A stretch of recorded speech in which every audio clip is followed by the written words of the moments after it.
ಆತ್ಮೀಯ ವಿದ್ಯಾರ್ಥಿಗಳೇ, ನಿಮಗೆಲ್ಲ ಗಮ್ಯ ಕನ್ನಡ ಪ್ರಪಂಚ ಯೂಟ್ಯೂಬ್ ಚಾನಲ್ಗೆ ಸ್ವಾಗತ.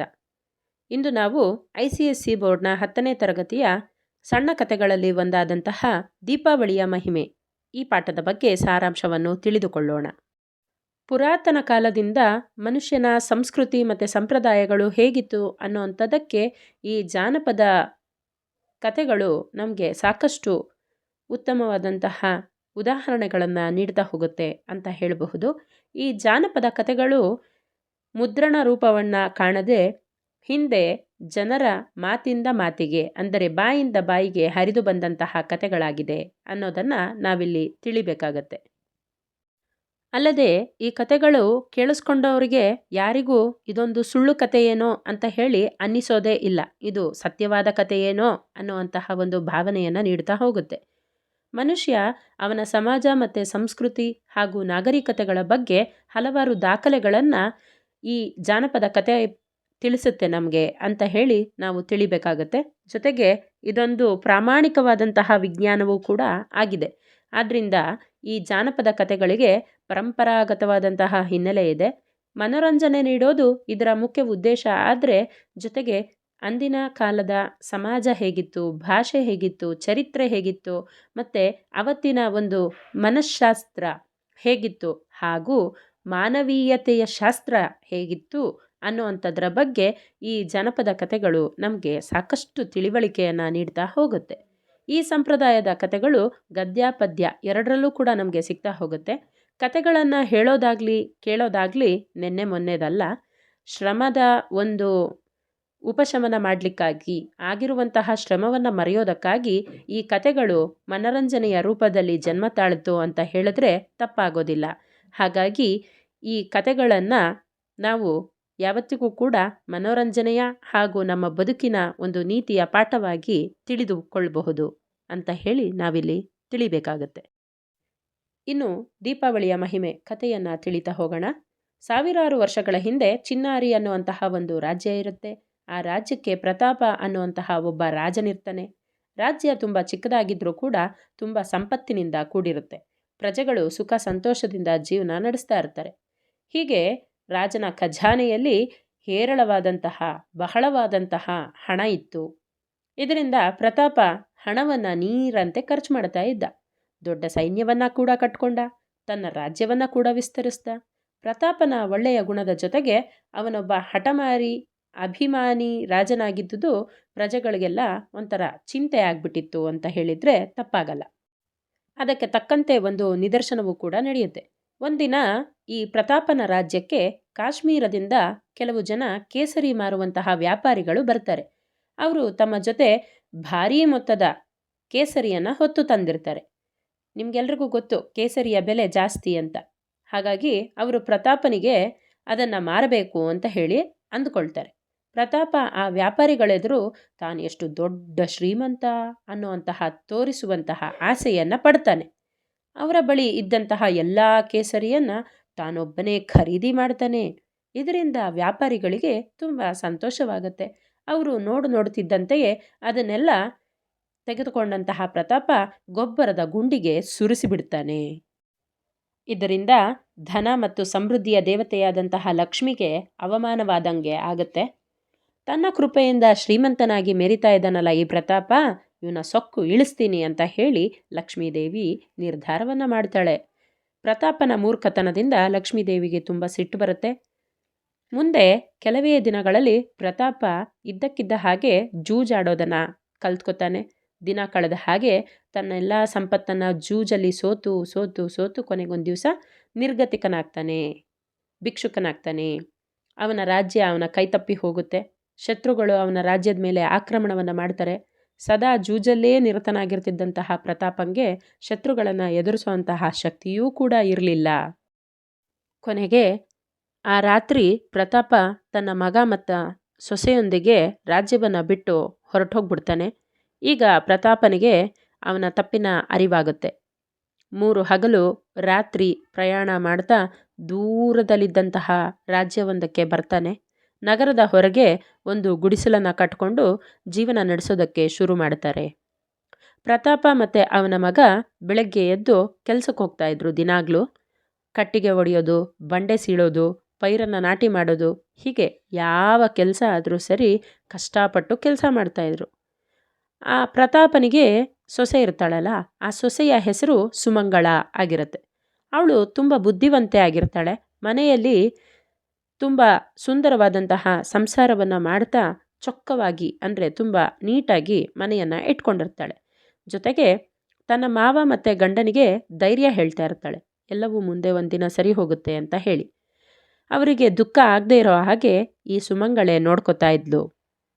ನೀವು ಕೆಲಸದಿಂದ ಹಿಂತಿರುಗಿ ಬರುವಾಗ ಏನಾದರೂ ಒಂದು ವಸ್ತುನ ದಿನಾಗ್ಲೂ ಮರೀದೆ ತರಬೇಕು ಅಂತ ಹೇಳಿ ಸುಮಂಗಳೆ ಪ್ರತಾಪ ಮತ್ತು ಅವನ ಮಗನಿಗೆ ಹೇಳಿದ್ಲು. ಅವಳ ಮಾತಂಗೆನೆ ಪ್ರತಾಪ ಮತ್ತು ಅವನ ಮಗ ಪ್ರತಿದಿನ ಮನೆಗೆ ಬರುವಾಗ ಏನಾದರೂ ಒಂದು ವಸ್ತು, ಇಟ್ಟಿಗೆನೋ ಕಲ್ಲೋ ಕಟ್ಟಿಗೆನೋ ಏನು ಸಿಕ್ಕಿದ್ರೆ ಆ ವಸ್ತುಗಳನ್ನು ತರ್ತಾ ಇದ್ರು. ಒಂದಿನ ಅವರಿಗೆ ಬೇರೆ ಏನೂ ವಸ್ತುಗಳು ಸಿಗದೆ ಹೋದಾಗ ಮರದ ಬುಡದಲ್ಲಿ ಒಂದು ಸತ್ತು ಬಿದ್ದಿದ್ದಂತಹ ಹಾವು ಇತ್ತು. ಆ ಸತ್ತು ಬಿದ್ದಿದ್ದಂತಹ ಹಾವನ್ನು ಎತ್ಕೊಂಡು ಹೋಗ್ತಾರೆ. ಸುಮಂಗಳ ಆ ಸತ್ತು ಬಿದ್ದಂತಹ ಹಾವನ್ನು ತನ್ನ ಗುಡಿಸಲಿನ ಮೇಲೆ ಎಸಿತಾಳೆ. ಮಾರನೇ ದಿನ ರಾಜ್ಯದಲ್ಲಿ ಕೋಲಾಹಲ ಉಂಟಾಗುತ್ತೆ, ಗಲಾಟೆ ಉಂಟಾಗುತ್ತೆ. ಜನರು ತಮ್ಮ ತಮ್ಮಲ್ಲೇ ಕುತೂಹಲದಿಂದ ಮಾತಾಡ್ಕೊಳ್ತಾ ಇರ್ತಾರೆ. ಪ್ರತಾಪ ಜನರ ಬಳಿ ಹೋಗಿ ಈ ಕೋಲಾಹಲಕ್ಕೆ ಏನು ಕಾರಣ ಅಂತ ಹೇಳಿ ವಿಚಾರಿಸ್ತಾನೆ. ಆಗ ಅವ್ರು ಹೇಳ್ತಾರೆ, ಮಹಾರಾಣಿಯ ವಜ್ರದ ಹಾರ ಕಳುವಾಗ್ಬಿಟ್ಟಿದೆಯಂತೆ. ಹಾರದಲ್ಲಿದ್ದಂತಹ ವಜ್ರಗಳು ತುಂಬ ಬೆಲೆ ಬಾಳೋ ಅಂಥದ್ದಾಗಿತ್ತು. ಹಣ ಕೊಟ್ಟರು ಅಂತ ಅಮೂಲ್ಯವಾದ ವಜ್ರಗಳು ಸಿಕ್ಕಲ್ಲ. ಮಹಾರಾಣಿ ಸ್ನಾನ ಮಾಡೋ ಮೊದಲು ವಜ್ರದ ಹಾರನ ಕಿಟಕಿ ಗೂಡಲ್ಲಿ ಇಟ್ಟಿದ್ಲಂತೆ. ಅವಳು ನೋಡ್ತಾ ಇದ್ದ ಹಾಗೇನೆ ಒಂದು ಹದ್ದು ಹಾರಿ ಬಂದು ಹಾರವನ್ನು ಕೊಕ್ಕಲ್ಲಿ ಕಚ್ಕೊಂಡು ಹೊರಟೋಯ್ತಂತೆ. ಅದೀಗ ಎಲ್ಲಿ ಹೋಯ್ತು ಅಂತಲೇ ಗೊತ್ತಾಗ್ತಾ ಇಲ್ಲ ಅಂತ ಗುಂಪಲ್ಲಿದ್ದಂತಹ ಒಬ್ಬ ವ್ಯಕ್ತಿ ಹೇಳ್ತಾನೆ. ಪ್ರತಾಪ ಗುಡಿಸಲಿಗೆ ಬಂದು ತನ್ನ ಸೊಸೆಗೆ ಆ ವಿಷಯವನ್ನು ತಿಳಿಸ್ತಾನೆ. ಸುಮಂಗಳೇ ಅವನ ಮಾತನ್ನು ಕೇಳಿ ಸಂತೋಷ ಪಡ್ತಾಳೆ.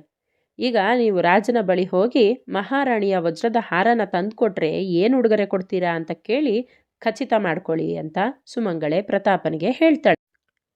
ಅವಳ ಮಾತನ್ನು ಕೇಳಿ ಪ್ರತಾಪಂಗೆ ಆಶ್ಚರ್ಯ ಆಗುತ್ತೆ. ಸುಮಂಗಳ, ಇದೆಂಥ ಮಾತು?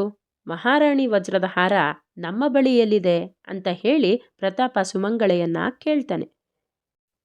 ಅದಕ್ಕೆ ಸುಮಂಗಳ, ಈಗಲೇ ಅದರ ರಹಸ್ಯನ ನಿಮಗೆ ನಾನು ಹೇಳೋದಿಲ್ಲ, ಮೊದಲು ರಾಜನಿಂದ ಹೋಗಿ ಮಾತನ್ನು ಪಡ್ಕೊಂಡು ಬನ್ನಿ, ವಾಗ್ದಾನವನ್ನು ಪಡ್ಕೊಂಡು ಬನ್ನಿ ಅಂತ ಹೇಳಿ ಹೇಳ್ತಾಳೆ. ಪ್ರತಾಪ ಮತ್ತು ಅವನ ಮಗ ಇಬ್ಬರು ಕೂಡ ರಾಜನ ಬಳಿಗೆ ಬರ್ತಾರೆ. ವಜ್ರದ ಹಾರವನ್ನು ತಂದುಕೊಟ್ರೆ ನೀವು ನಮಗೇನು ಉಡುಗೊರೆ ಕೊಡ್ತೀರಾ ಅಂತ ಹೇಳಿ ಕೇಳ್ತಾರೆ. ಅದಕ್ಕೆ ರಾಜ ಹೇಳ್ತಾನೆ, ಅಮೂಲ್ಯವಾದ ವಜ್ರದ ಹಾರ ಮತ್ತೆ ಸಿಗುತ್ತೆ ಅನ್ನೋದಾದರೆ ನೀವೇನು ಕೇಳಿದ್ರೂ ಕೊಡ್ತೀನಿ ಅಂತ ರಾಜ ಸಂತೋಷದಿಂದ ಹೇಳ್ತಾನೆ. ಪ್ರತಾಪ ಗುಡಿಸಲಿಗೆ ಹಿಂತಿರುಗಿ ಬಂದು ಸುಮಂಗಳಿಗೆ ಈ ವಿಷಯವನ್ನು ತಿಳಿಸ್ತಾನೆ. ಮಾರನೇ ದಿನ ಸುಮಂಗಳೆ ತನ್ನ ಮಾವ ಮತ್ತು ಗಂಡನ ಜೊತೆ ಅರಮನೆಗೆ ಬರ್ತಾಳೆ.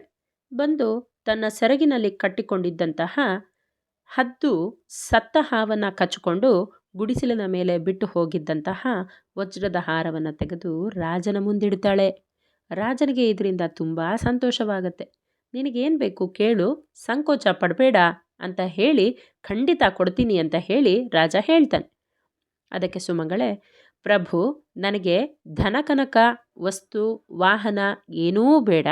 ದೀಪಾವಳಿ ಹಬ್ಬದ ದಿನ ರಾತ್ರಿ ಇಡೀ ರಾಜ್ಯದಲ್ಲಿ ಅರಮನೆನೂ ಸೇರಿಸ್ಕೊಂಡಂಗೆ ಯಾರ ಮನೇಲೂ ದೀಪ ಹಚ್ಚಬಾರ್ದು.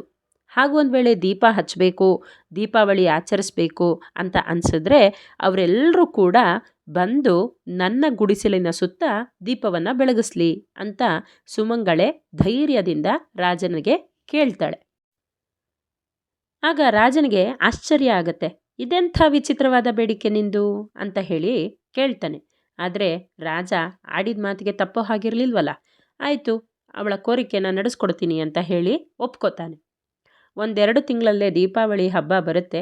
ರಾಜನ ಆಜ್ಞೆಯಂತೆ ಇಡೀ ರಾಜ್ಯದಲ್ಲಿ ಯಾರ ಮನೇಲೂ ಕೂಡ ರಾತ್ರಿ ದೀಪನ ಬೆಳಗಿಸ್ಲಿಲ್ಲ. ಅರಮನೆಯೂ ಕೂಡ ಇದಕ್ಕೆ ಹೊರತಾಗಿರಲಿಲ್ಲ. ಅರಮನೆಯಲ್ಲೂ ಕೂಡ ಯಾರೂ ದೀಪವನ್ನು ಬೆಳಗಿಸಿರಲಿಲ್ಲ. ಜನರೆಲ್ಲ ಬಂದು ಸುಮಂಗಳೆಯ ಗುಡಿಸಲಿನ ಬಳಿ ಬರ್ತಾರೆ. ಅಲ್ಲಿ ಒಂದು ಹಬ್ಬದ ವಾತಾವರಣ ನಿರ್ಮಾಣ ಆಗಿರುತ್ತೆ. ಅವತ್ತು ದೀಪಾವಳಿಯ ಶುಭರಾತ್ರಿಯಾಗಿರುತ್ತೆ. ಧನ ಮತ್ತು ಸಂಪತ್ತಿನ ದೇವತೆಯಾದಂತಹ ಲಕ್ಷ್ಮೀದೇವಿ ಆ ರಾಜ್ಯವನ್ನು ಪ್ರವೇಶ ಮಾಡ್ತಾಳೆ. ಆದರೆ ಇಡೀ ರಾಜ್ಯ ಕತ್ತಲಿಂದ ತುಂಬಿರೋದನ್ನು ಕಂಡು ಅವಳಿಗೆ ಆಶ್ಚರ್ಯ ಆಗುತ್ತೆ, ಗಾಬರಿ ಆಗುತ್ತೆ, ಭಯ ಆಗುತ್ತೆ. ದೀಪಾವಳಿಯ ದಿನ ತಾನು ಎಲ್ಲರ ಮನೆಗೆ ಬರೋದು ತಿಳಿದೂ ಸಹ ಹೀಗೆ ಕತ್ತಲು ಯಾಕೆ ಮುಸುಕಿದೆ ಅಂತ ಹೇಳಿ ಆಕೆ ಆಶ್ಚರ್ಯವನ್ನು ಹೊಂದುತ್ತಾಳೆ. ಲಕ್ಷ್ಮೀದೇವಿ ದೀಪ ಬೆಳಗಿದ ಮನೆಯನ್ನು ಹುಡುಕುತ್ತಾ ನಗರದ ಹೊರಗೆ ಬಂದುಬಿಡ್ತಾಳೆ. ಪ್ರತಾಪನ ಗುಡಿಸಲಿನಲ್ಲಿ ದೀಪ ಬೆಳಗ್ತಾ ಇರುತ್ತೆ. ಸುತ್ತಲೂ ದೀಪದ ಹಣತೆಗಳು ಪ್ರಕಾಶಮಾನವಾಗಿ ಉರಿತಾ ಇರುತ್ತೆ. ಲಕ್ಷ್ಮೀದೇವಿಗೆ ಇದರಿಂದ ತುಂಬ ಆನಂದ ಆಗುತ್ತೆ. ಸರಸರಾನೆ ನಡೀತಾ ಆ ಗುಡಿಸಲಿನ ಬಳಿಗೆ ಬರ್ತಾಳೆ. ಆದರೆ ಕೈಯಲ್ಲಿ ಕೋಲು ಹಿಡಿದು ಸುಮಂಗಳೇ ಅವಳನ್ನು ಬಾಗಿಲಲ್ಲೇ ನಿಲ್ಲಿಸ್ಕೊಂಡ್ಬಿಡ್ತಾಳೆ. ನೋಡಿ, ಲಕ್ಷ್ಮೀದೇವಿನೇ ಮನೆ ಬಾಗಿಲಿಗೆ ಬಂದರೂ ಸುಮಂಗಳೇ ಅವಳನ್ನು ಬಾಗಿಲಿನಲ್ಲೇ ತಡೆದು ನಿಲ್ಲಿಸ್ಕೊಂಡಿದ್ದಾಳೆ. ಜೊತೆಗೆ ಹೇಳ್ತಾಳೆ, ಆಗ ಲಕ್ಷ್ಮೀದೇವಿ ಹೇಳ್ತಾಳೆ ಸುಮಂಗಳಿಗೆ, ಅಮ್ಮ, ನನ್ನನ್ನು ತಡಿಬೇಡ, ದಯಮಾಡಿ ಈ ರಾತ್ರಿ ನಿಮ್ಮ ಮನೆಯಲ್ಲಿ ಉಳ್ಕೊಳ್ಳೋದಕ್ಕೆ ನನಗೆ ಒಂದು ಅವಕಾಶನ ಮಾಡಿಕೊಡು ಅಂತ ಹೇಳಿ ಲಕ್ಷ್ಮೀದೇವಿ ಸುಮಂಗಳೆಯನ್ನು ಕೇಳ್ತಾಳೆ.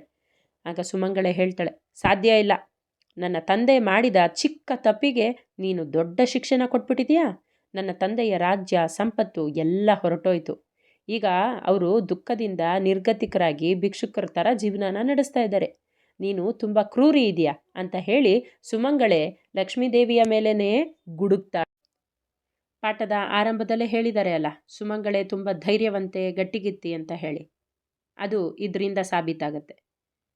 ಈಗ ಲಕ್ಷ್ಮೀದೇವಿ ಹೇಳ್ತಾಳೆ, ಅದರಿಂದ ಬೇಸರ ಮಾಡ್ಕೋಬೇಡ ಸುಮಂಗಳೇ, ಇವತ್ತಿನ ರಾತ್ರಿ ದೀಪ ಬೆಳಗ್ತಿರುವಂತಹ ಈ ಗುಡಿಸಲಲ್ಲಿ ನನಗೆ ಇರೋದಕ್ಕೆ ಅವಕಾಶ ಕೊಟ್ಟರೆ ಮತ್ತೆ ನಿನ್ನ ತಂದೆಗೆ ಮೊದಲಿನ ಹಾಗೆ ಸಿರಿ ಸಂಪತ್ತುಗಳನ್ನ ನೀಡ್ತೇನೆ, ಅವನಿಗೆ ರಾಜ್ಯವನ್ನು ಕೊಡ್ತೇನೆ ಅಂತ ಹೇಳಿ ಲಕ್ಷ್ಮೀದೇವಿ ಹೇಳ್ತಾಳೆ. ಆಗ ಸುಮಂಗಳೆ ಸಂತೋಷದಿಂದ ದೇವತೆಯನ್ನು ಒಳಗೆ ಬರಮಾಡ್ಕೊಳ್ತಾಳೆ. ಬೆಳಕು ಹರಿದ ಕೂಡಲೇ ಗುಡಿಸಲು ಇರುವ ಜಾಗದಲ್ಲಿ ಭವ್ಯವಾದಂತಹ ಒಂದು ಅರಮನೆ ಎದ್ದು ನಿಂತಿರುತ್ತೆ. ಅದು ಸಕಲ ಸಂಪತ್ತಿನಿಂದ ಕೂಡಿರುತ್ತೆ. ಮುತ್ತು, ರತ್ನ, ವಜ್ರ, ವೈಡೂರ್ಯಗಳು ರಾಶಿ ರಾಶಿ ಹರಡಿರುತ್ತವೆ. ಪ್ರತಾಪ ಹಣದ ಸಹಾಯದಿಂದ ಮತ್ತೆ ಸೈನ್ಯವನ್ನು ಕಟ್ತಾನೆ. ಶತ್ರು ರಾಜ್ಯವನ್ನು ಸೋಲಿಸಿ ಮತ್ತೆ ತನ್ನ ರಾಜ್ಯವನ್ನು ಹಿಂಪಡಿತಾನೆ. ತನ್ನ ಸೊಸೆಯ ಬುದ್ಧಿವಂತಿಕೆಯನ್ನು ಮೆಚ್ಚಿ ಹೊಗಳ್ತಾನೆ. ಮುಂದಿನ ದೀಪಾವಳಿಯನ್ನು ತನ್ನ ರಾಜ್ಯದಲ್ಲಿ ವೈಭವದಿಂದ ಆಚರಿಸ್ತಾನೆ. ಇದು ದೀಪಾವಳಿಯ ಮಹಿಮೆ ಪಾಠದ ಸಾರಾಂಶ ಮಕ್ಕಳೇ. ಧನ್ಯವಾದಗಳು.